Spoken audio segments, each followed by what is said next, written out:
Herkese salamlar dostlar. Bugün Yaqubun yine beynini yandıracağıq.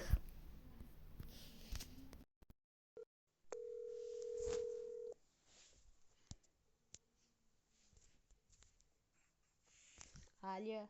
Tamam qala. Salam, necəsən? Salam. Yaxşı, sən nəsən? Yaqub, sənə söz deyəcəm. Nə olur? Söz. Nə sözü? Söz. Denən də. Sənə söz deyəcəm. Ya deyil, qutar da. Söz.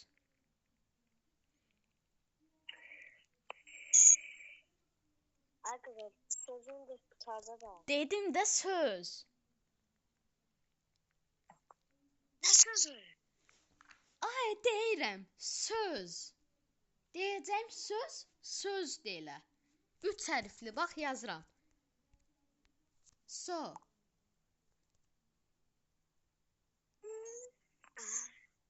Nə? Başa düşdün nə deyirsən?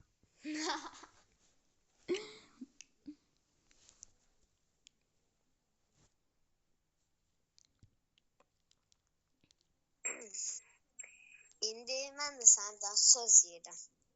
Denən. Deyim, Denən. dedim də sözümü. Neyim?